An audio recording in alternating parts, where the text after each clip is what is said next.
Assalamu alaikum. Hope you're fine and welcome back to my channel. And today we are going to discuss a very interesting topic. And today's topic is sleep and sleep cycle. तो हमारी जो life का 1/3 है वो हम सो कर ही गुजारते हैं। तो रिसर्चर्स भी और एक्सपर्ट्स भी अभी तक इसी तरह की जो मिस्ट्रीज़ हैं कि हम क्यों सोते हैं, ऐसा क्यों होता है और जब सोते हैं स्लीप में क्या-क्या कुछ हमारे ब्रेन के साथ होता है, तो अभी तक ये मिस्ट्रीज़ हैं जिसको अभी तक एक्सपर्ट्स जो हैं वो स्ट्रगल कर रहे हैं आइडेंटिफ़ाई करने की। तो अब इसमें जो स्लीप बेसिकली होती क्या है कि ये हमारी बॉडी का नॉर्मल प्रोसेस होता है जिसके ज़रिए हमारी बॉडी भी और ब्रेन जो है वो दोनों रेस्ट स्टेट में मौजूद होते हैं। अब इसमें जो आइज़ हैं वो एक बेसिकली कंफर्टेबल ये हमारा एक प्रोसेस है जिसमें आप अपनी आइज़ को क्लोज़ करते हैं और एक जो है वो रेस्टफुल स्टेट में जाने की कोशिश करते हैं और इसमें जो है हमारी पूरी बॉडी के तमाम प्रोसेसेस इन्वॉल्व होते हैं और कॉम्प्लेक्स प्रोसेसेस होते हैं। और नेक्स्ट हम वन बाय वन इनको डिस्कस करते हैं कि स्लीप किस तरीके से होती है, इसकी कितनी स्टेजेस होती हैं। तो सबसे पहले व्हाई डू पीपल स्लीप, लोग या हम क्यों सोते हैं। Number one, for energy conservation and storage, कि जितनी हमारी डेली रूटीन में डे टाइम में जो सेल्स हमारी बॉडी के यूज़ हो रहे होते हैं वो क्या करते हैं, जितने हमारे जो है वो रिसोर्सेज को यूज़ करते हैं ताकि हम अपनी जॉब जो है वो परफॉर्म कर सकें। तो हम बेसिकली अपनी एनर्जी को दोबारा से रीगेन करने के लिए सोते हैं, क्योंकि जब हम सो रहे होते हैं तो हमारी बॉडी जो है वो लेस एनर्जी यूज़ करता है और जैसे ही हम नेक्स्ट डे वेकअप होते हैं, उठते हैं, तो वही एनर्जी हमें क्या करती हैं, दोबारा से स्टॉक अप कर लेते हैं कि अपनी बॉडी की एनर्जी को कंज़र्व करने के लिए, उसको स्टोर करने के लिए स्लीप जो है वो बहुत ज़्यादा ज़रूरी होती है। Next is self repair and recovery, कि जो हमारे बॉडी के सेल्स जो हैं वो पूरी डेली रूटीन में डे टाइम में हमारे जितने भी सेल्स या टिश्यूज़ डैमेज होते हैं, तो स्लीप के दौरान वो सारे जो हैं वो रिपेयर होते हैं।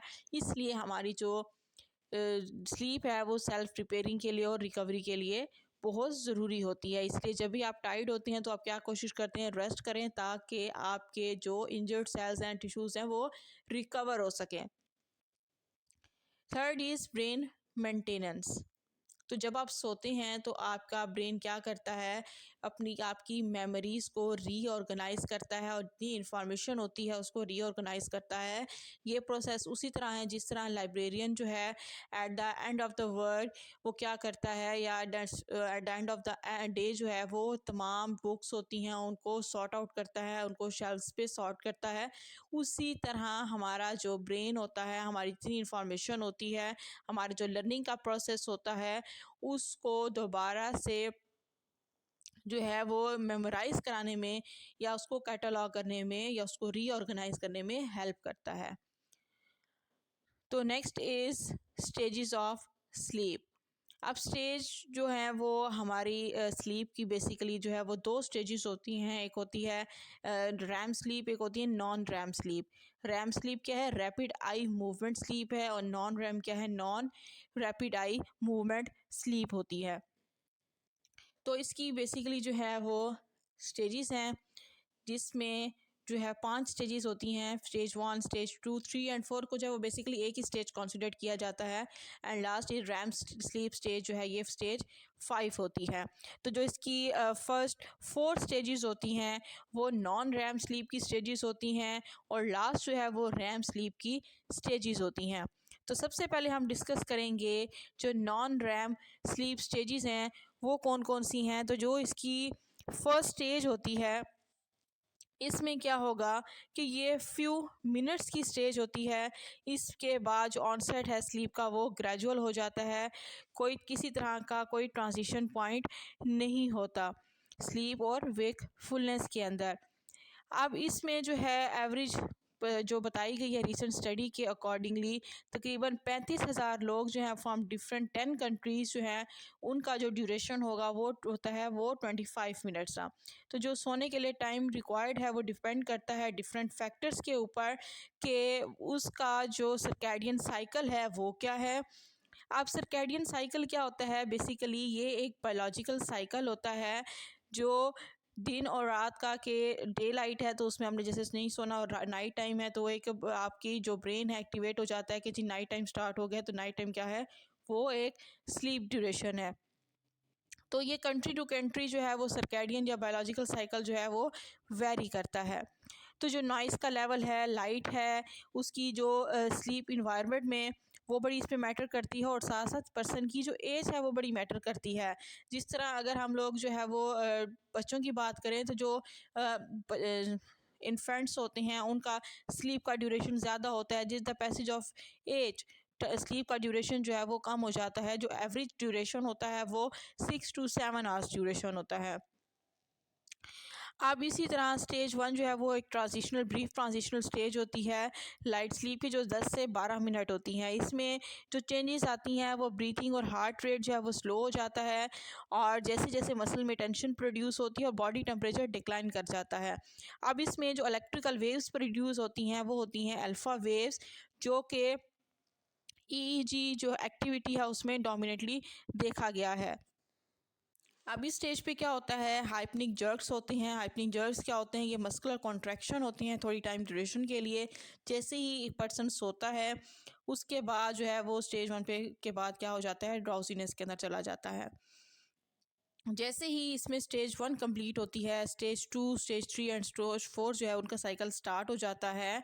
इसमें क्या होगा, respiration rate, heart rate, muscle tension, body temperature जो है वो आहिस्ता आहिस्ता कम होना शुरू हो जाता है। अब ये स्टेज 2 जो है ये 10 से 25 मिनट तक इसका ड्यूरेशन होता है।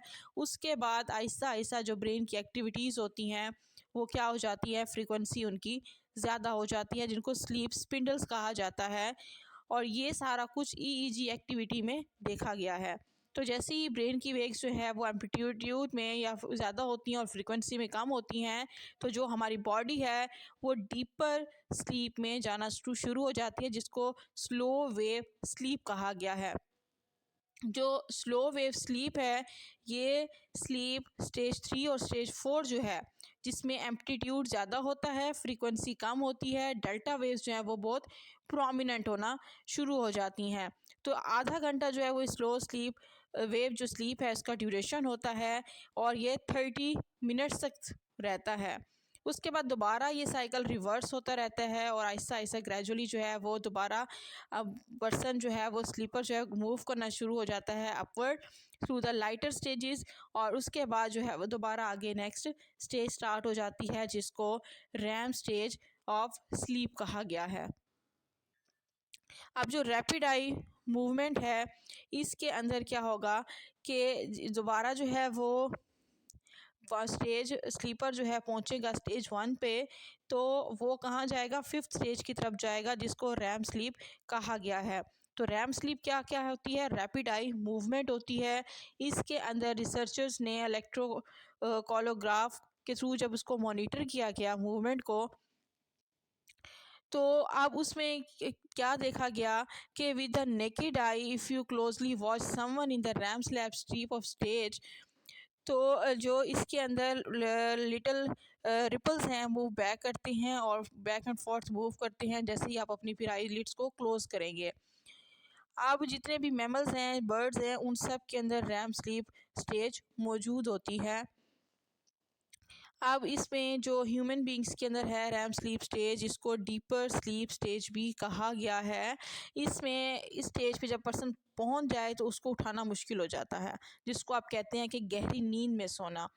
तो रैम स्टेज जो है इसमें क्या होगा, इरेगुलर ब्रीथिंग होती है, आपका पल्स रेट जो है वो इरेगुलर हो जाता है, मसल टोन जो है वो रिलैक्स हो जाती है, और आपकी जो बॉडी मूवमेंट्स होती हैं वो मिनिमल हो जाती हैं, और स्लीपर जो है वो पैरालाइज हो चुका होता है। तो इसमें रैम स्लीप जो है डीपर स्लीप और स्टेज भी कहा जाता है। ईईजी एक्टिविटी जो है वो इसके अंदर बहुत ज़्यादा डोमिनेट हो जाती है। हाई फ्रिक्वेंसी बीटा वेव्स जो है वो इसके अंदर ज़्यादा मौजूद होते हैं।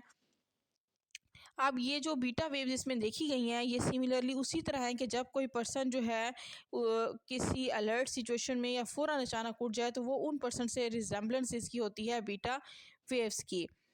अब इसमें जो बीटा वेव्स होंगी इनमें वोल्टेज इसका कम होगा और हायर फ्रिक्वेंसी ये बीटा वेव्स होंगी। अब जो रैम स्लीप स्टेज है इसको ड्रीमिंग स्टेज भी कहा गया है कि सबसे ज़्यादा जो ड्रीम्स आती हैं, जो आपकी मेमोरीज़ आती हैं, वो आपके रैम स्लीप के अंदर जो है वो मौजूद होते हैं। तो ये अगर इसको अगर हम लोग समराइज़ करें रैम स्लीप को, तो ये डीपर स्टेज है जिसमें रैपिड आई मूवमेंट जो है वो ज़्यादा होगी और हाई फ्रीक्वेंसी होगी, एम्पलीट्यूड कम होगा, इसमें बीटा वेव्स पाई जाएंगी और सबसे ज़्यादा ड्रीमिंग जो है वो इसी स्टेज पे होगी। तो ये स्टेज जो है स्पेशल स्टेज इसको कहा गया है। अब इसमें जो है वो 1 टू 4 तक जो नॉन रैम स्लीप के अंदर स्टेजेस होंगी वो 1 टू 4 होंगी। अब इसमें रैपिड आई मूवमेंट उनमें नहीं होती, लेकिन ड्रीमिंग जो है वो बहुत कम होती है नॉन रैम के अंदर। रैम के अंदर सबसे ज़्यादा जो ड्रीमिंग होती है वो इसी के अंदर होती है। अब जब एक दफ़ा ये साइकिल कंप्लीट हो जाता है रैम स्लीप पे, उसके बाद दोबारा से नॉन रैम स्लीप की तरफ इंसान मूव करना शुरू करता है और इसका जो कंप्लीट साइकिल का ड्यूरेशन है वो 90 टू 120 मिनट्स होता है। आफ्टर एवरी 90 टू 120 मिनट्स दोबारा से ये साइकिल स्टार्ट होता है और नॉन रैम स्लीप से दोबारा साइकिल स्टार्ट होगा स्टेज 1 2 से, फिर 3 4, फिर रैम स्लीप और फिर दोबारा इसी तरह ये कंटिन्यूसली साइकिल चलता रहेगा। अब ये जो स्लीप का जो ड्यूरे साइकिल है ये विद दी एज जो है वो ये वेरी करेगा, कल्चर के अकॉर्डिंगली भी ये वेरी करेगा जो हमारा स्लीप का ड्यूरेशन होता है। अब जब ये इसके अकॉर्डिंगली इसके जो है वो नेक्स्ट लेक्चर में इंशाल्लाह हम डिस्कस करेंगे इसकी न्यूरल बेसिस क्या होती हैं, कौन कौन से स्लीप डिसऑर्डर्स होते हैं। तो अगर यहाँ तक किसी तरह का कोई इशू है तो आप कमेंट सेक्शन में बता सकते हैं और उसके अलावा आप इस चैनल को लाइक करें, शेयर करें, सब्सक्राइब करें और बेल आइकन को प्रेस करें ताकि नए आने वाले वीडियो का आपको नोटिफिकेशन मिल सके। Thank you so much.